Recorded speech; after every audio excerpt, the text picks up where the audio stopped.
Mother Nature is again putting Italians to the test. Fortunately, no fatalities in a lighter repeat of August's deadly earthquake, but plenty of damage to attend to. Like with the refugee crisis, times like these seem to bring out the best in human nature across the Alps. Same as tremors can't shake the spirit of Italians. It sometimes feels in this cradle of Western civilization that the state and its shortcomings seem a little immovable. Italy's fresh-faced prime minister fighting an uphill battle to pass a December 4th referendum to shake up institutions. Rivals range from the rising Eurosceptic five-star movement to a former prime minister within Matteo Renzi's own center-left camp. As the Eurozone's third-largest economy heaves under a perpetual mountain of debt and low growth, how do you make the state part of the solution? After Brexit, what would a rejection of this referendum mean, both for Italy and for Europe? Today in the France 24 debate, we're looking at Italy's fault lines, be they seismic or political. With us from Rome, he's an economic advisor to Prime Minister Renzi. Yoram Gutgeld, Member of Parliament from the ruling Democratic Party. Thank you for joining us. Thank you. Good evening. From Brussels, Marco Gombaci, founder and editor of The European Post. Welcome to the show. Thank you. Good evening. And here in the studio, we welcome back Italian journalist Augusta Conciglia. The France 24 debate, where you can react on Facebook and Twitter, hashtag F24debate. Let's talk about the latest events first. There were two quakes on Wednesday evening, felt as far away as Rome in Campi di Norcia, the 14th century San Salvatore church collapsing under the eyes of rain-soaked rescuers. For many, it's a miracle that nobody was killed. Delano de Souza has more. Scenes of destruction after two deadly earthquakes hit central Italy. The first 5.4 magnitude tremor sent people running out of their homes on Wednesday evening.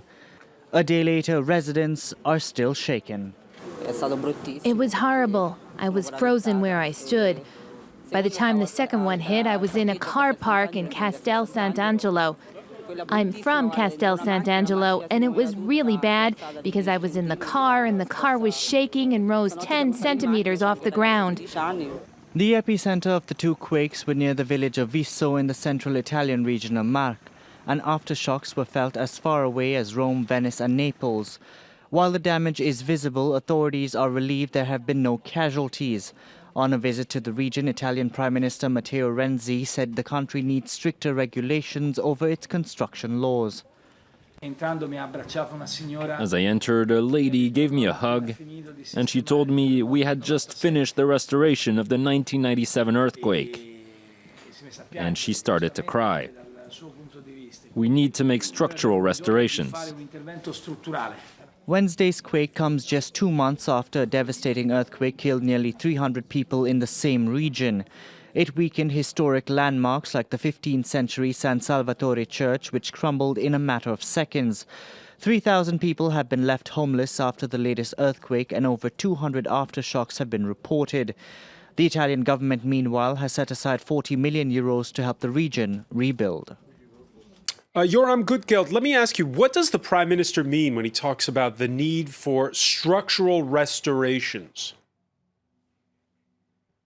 Well, we have in the country many old historic buildings, which of course were not built according to the modern norms of anti-seismic construction standards. We also, unfortunately, have more recent buildings that still are not fully conforming to those standards. And what we need to make sure is, particularly in the areas that are high risk, Italy has a fairly extended high seismic risk area that runs from the north up to the south, up to the south to Sicily. We need to make sure that in those areas buildings are being fixed to be able to sustain earthquakes, which in those areas, unfortunately, are quite common. Yeah, because we saw after the earthquake in August, a school that had been renovated in 2012 in Amatrice collapse. Yeah. What are going to be the consequences in that particular instance? Are there lots of incidents like that one? Well, there were several. Of course, in those cases, one has to actually investigate, and there is a police investigation that will have to verify whether funds that were given in that occasions were properly used, whether authorizations were properly given, and so forth. Because in theory, of course, those buildings should have been able to withstand the impact of an earthquake of the magnitude that we had in August, similar to the one we had yesterday. But as I said, beyond those, we really need to make sure that the vast majority of buildings that do not today meet the anti-seismic norms are being fixed accordingly. This is why we will need, obviously, resources. It's going to be a fairly long-term process, obviously. Let's talk about that long-term process. Several years. Yoram, let's talk about that long-term process. Our report talked about the Italian government putting aside 40 million euros. What's the price tag if you want to really tackle this problem once and for all? Well, the 40 million euro that were that were put to in this morning's ministry meeting of the government are only meant to deal with the direct emergency.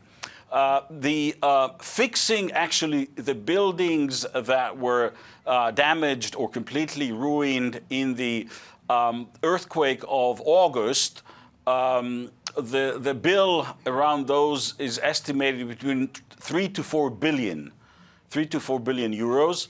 Of course, if we have to do the more systematic upgrading, revamping of buildings and houses in many areas, we are talking about probably, I don't have the exact figure, but we're talking about dozens of billions of euros, obviously, that need to be spent over years, not in one go. Marco Gambacci, your reaction to the numbers, the huge numbers just put forth by Yoram Gutgeld, and also your reaction to the rescue efforts we've seen, well, since August in those first big earthquakes. Yeah. First of all, buonasera to everyone. We have also to remember that the Italian civil protection is one of the best in the world. And we really have to thank them. Without the Italian civil protection, probably we will still estimate all the damage in Amatrice, and we will not be prepared to face another earthquake. Luckily, the high level of the professionality of these people has saved partially what could have been possible, the ruins in Amatrice and now in the center of Italy. The number that the economic advisor to the Italian Prime Minister said are huge. And also for these reasons, I would like to understand from him how the Italian Prime Minister wants to speak and to negotiate about this money with the European Commission, since in the last period the European Commission has never been very kind with Italy. Yoram Gutgeld? Yes, well, we have an agreement with the Commission around the funds that will go directly to the restructuring of the earthquake. So to fix the damages of the earthquakes, the August earthquakes, and I imagine yesterday's earthquakes. Of course, we can't estimate yet the damages related to these. The Commission has agreed that those costs will not be counted in the deficit targets. We are having a discussion around the bigger restructuring plan, which of course would be longer term, but of bigger magnitude. We think that those costs should not be accounted within the financial budget targets because they are meant to, they're basically meant to avoid costs that happen after those earthquakes happen. And we are having this discussion. I'm optimistic that we will find the right agreement around those issues. This is in the interest of Italy. It is in the interest of Europe to make sure that we have a safe environment everywhere.